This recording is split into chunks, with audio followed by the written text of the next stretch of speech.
Yes.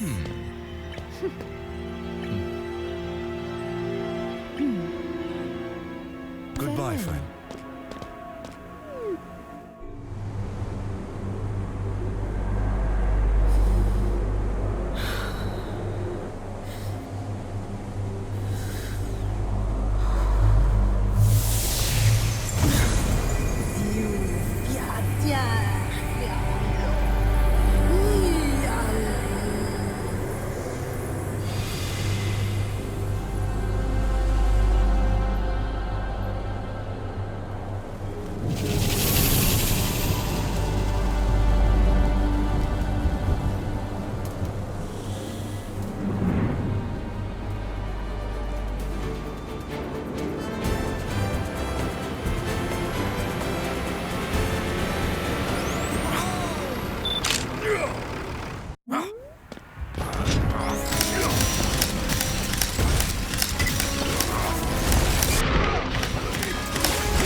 You have saved the world.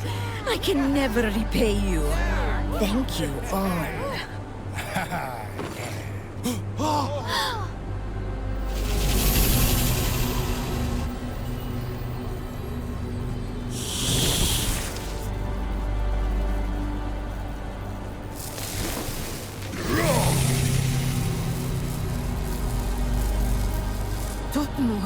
My sweet child, and all of you, abandon these pitiful gods and join me.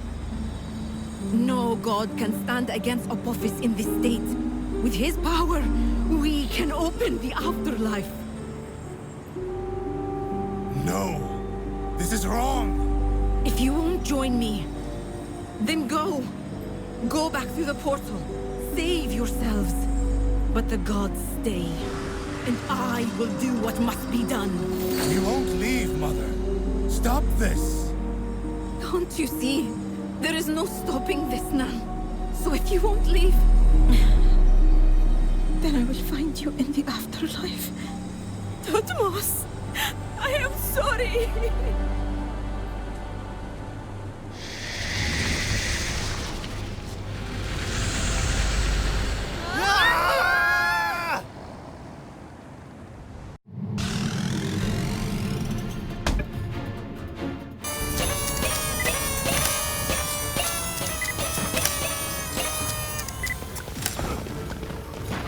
Where to next?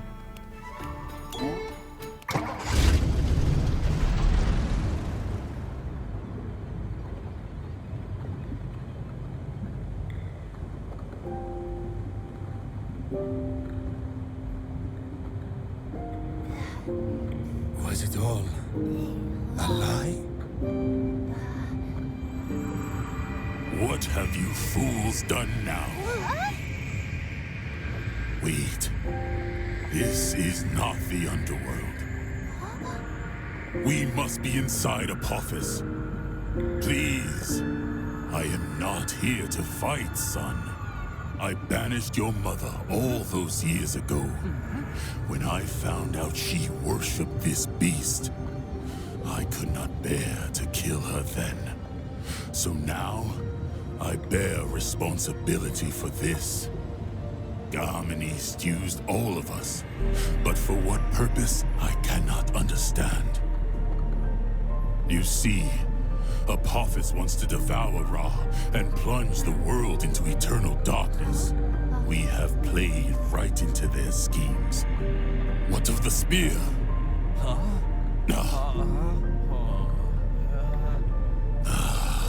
Then we have lost the only chance we had to save the gods and escape. Maybe not. There. We came in through there. And that is how we get out.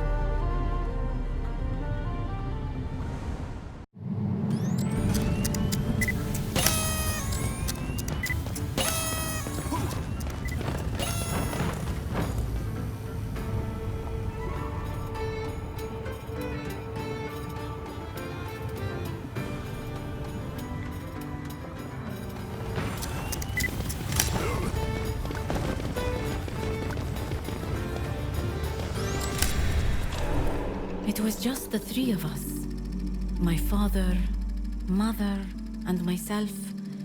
My father was a stonecutter, toiling in the hot sun day after day as an indentured servant. My mother wove baskets and brewed thick barley beer. She filled those long, repetitive hours with stories of our many gods. It was a meager life, but it was all we knew. Years of hard labor took their toll on my father. In time, he could barely hold a chisel. No work crew would take him. We were starving. In our desperation, my father, along with other disgruntled workers, broke into a noble's tomb. They stole enough treasure to put food onto the table.